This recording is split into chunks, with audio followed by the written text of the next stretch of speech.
తప్పిదాన్ని అరికట్టేందుకు permanent solutions చేయాల్సింది పోయి ఇవాళ వితౌట్ నోటీసులు రాత్రికి రాత్రి తీసుకెళ్ళకుండా గులగొడుతూ పోతున్నారు. ఇవాళ ఒక అపార్ట్మెంటు బిల్డర్ అమ్మేసిండు, మొన్నటికి మొన్న గులగొట్టింది. అందులో కొన్న వాళ్ళందరూ ఇవాళ ఏడుస్తున్నారు. ఈఎంఐల మీద కొన్నాము, ఇవాళ అది గులగొట్టేసిరు అని అంటారు. గులగొట్టిన దానికి గ్యారంటీగా బ్యాంక్ గ్యారంటీకి కొలాటరల్ ఇచ్చేది ఆ ప్రాపర్టీని. ప్రాపర్టీ పోయింది కాబట్టి మనిషి ఎవరైతే సంతకం పెట్టిరో వాళ్ళకు జీతం ఉంది కాబట్టి ఈఎంఐ కట్టమని అంటారు. అంటే కూలిన బిల్డింగ్కు వీరు డబ్బులు కట్టాలి ఇప్పుడు ఈఎంఐ. మరి ఆ బిల్డింగ్కు పర్మిషన్ ఎలా వచ్చింది? ఆ అధికారి అయితే ఇప్పుడు అధికారంలోనే ఉన్నారు కదా, అధికారిగానే ఉన్నారు కదా. మరి ఆ అధికారిని ఏం చేస్తారు? ఇల్లు గులగొట్టడమే ప్రథమమా, లేకుంటే అధికారి తప్పిదంగా ఇచ్చినటువంటి డాక్యుమెంటేషన్ ప్రకారంగా ఆయన సస్పెన్షన్ చేస్తారా, జైల్లో పెడతారా, ఏం చేస్తారు? డబ్బులు తీసుకొని పర్మిషన్ ఇచ్చినటువంటి అధికారిని ఏమీ చేయరా?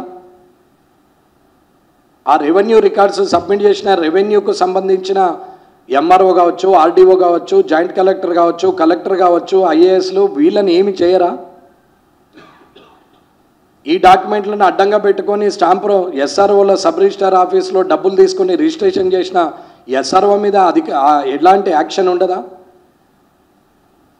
దీనికి ఫైర్ పర్మిషన్ ఇచ్చినటువంటి ఫైర్ డిపార్ట్మెంట్ అధికారి మీద యాక్షన్ ఉండదా? దీనికి పర్మిషన్ ఇచ్చినటువంటి ఎన్విరాన్మెంట్ డిపార్ట్మెంట్ వారి పర్మిషన్ ఉండదా? వీరికి కరెంట్ కనెక్షన్ ఇచ్చినటువంటి ఎలక్ట్రిసిటీ మీటర్ అప్రూవల్ ఇచ్చినటువంటి ఇవాళ గ్రౌండ్ డిపార్ట్మెంటు ఏదైతే బోర్వెల్కు గ్రౌండ్ డిపార్ట్మెంట్ పర్మిషన్ ఇచ్చినటువంటి వారి మీద కానీ, ఎలక్ట్రిసిటీ డిపార్ట్మెంటు మీటర్లు ఇచ్చినటువంటి వారి మీద కానీ ఎస్సీ గారా, డిఈ గారా, ఏడీ గారా, ఎవరి మీద తీసుకుంటారు యాక్షను? ఇవన్నీ వట్టికిచ్చింది కాదే. ప్రభుత్వానికి చాలాన్ రూపకంగా ఒక మామూలు వ్యక్తి కట్టినటువంటి డబ్బుల ద్వారా పర్మిషన్లు వస్తే ఆ పర్మిషన్లు కూడా తప్పుడు పర్మిషన్లు అయినప్పుడు ఆ అధికారుల మీద ఎందుకు యాక్షన్ తీసుకోరు? యాక్షన్ ఎందుకు తీసుకోరు అనేదే ఆలోచన. మొదలు తీసుకోవాల్సిన యాక్షనే అధికారి మీద. అధికారులను సస్పెండ్ చేసి జైలుకు పంపి తిరిగి ఆ అక్రమ కట్టడాలని భూస్థాపితం చేయాల. ఏ టు జడ్ బొమ్మంటే జడ్ టు ఏ టు పోతారు. ఏకే వచ్చేసరికి ఏముంటుంది అక్కడ? ఇల్లు గులగొట్టేసి దులుపుకుంటారు. ఒకప్పుడు అకుల్ సబర్వాల్ గారిని ముందర పెట్టి అప్పటి దొర డ్రగ్స్ మాఫియా మీద పడ్డది అని చెప్పి సినీ ఫీల్డ్ వాళ్ళను, ఊర్లలో గౌడ్స్ వాళ్ళని అందరినీ కూడా కళ్ళు విల్లు అనుకుంటే ఏదో చేసారు, దొంగసారా అది ఇది అని చెప్పేసి ఒక 6 నెలలు హల్చల్ చేసేసి అది వదిలేసారు.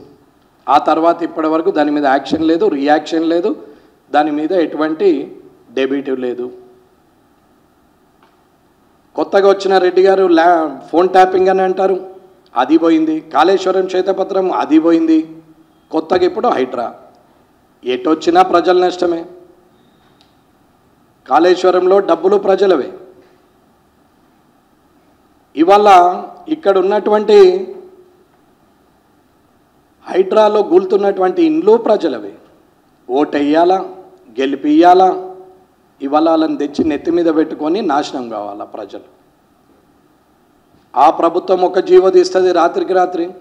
ఇప్పుడు ఈ ప్రభుత్వం ఒక జీవో తీస్తుంది. 99 జీవో తీసినప్పుడు ఏం చేస్తున్నారు? మరి హైడ్రా తీసుకొస్తున్నాం, మరి ఎలా అనేది ఆలోచన ఉండాల్సినటువంటి అవసరం ఉంది. ఈ అధికారులను ఏం చేయరా? ఇన్ని డిపార్ట్మెంట్లు ఉన్నాయి, వీళ్ళది తప్పే లేదా? వీళ్ళని ఏమీ అనరా? ఎక్కడైతే ఆకుపచ్చ పెన్ను వారుతుందో, ఎక్కడైతే గెజిటెడ్ సంతకం పెడతాడో, ఎక్కడైతే అధికారి అప్రూవల్స్ మీద సైన్ పెడతాడో అటువంటి అధికారి చేతి పెన్ను గుంజి చేతికి బేడీలేసి జైల్లో పెడితే ఇలాంటి తప్పులు ఆగుతాయి తప్ప ప్రజల ఇండ్లు గులగొట్టుకుంటూ పోతే ఇవాళ ఈ ప్రభుత్వం వచ్చేసింది, అక్కడ గులగొట్టింది, రేపు ఇంకో ప్రభుత్వం వస్తుంది, అక్కడ మళ్ళీ కన్స్ట్రక్షన్లకు పర్మిషన్ ఇస్తారు. ఏంది ఇది తమాషా? ఇవాళ చెరువులు మొత్తం కూడా ఎటుపోయినాయి? ఇవాళ కనీసం 7,000 నుంచి 500కు వచ్చినాయి. అథెంటిక్ రిపోర్టుగా హెచ్ఎండిఏ వారు ఇచ్చిందే 169 అనేది సాక్ష్యంతో సహా లేక్స్ ఎన్ని ఉన్నాయి అనేది ఇవన్నీ కూడా సాక్ష్యంతో సహా ఉన్నాయి.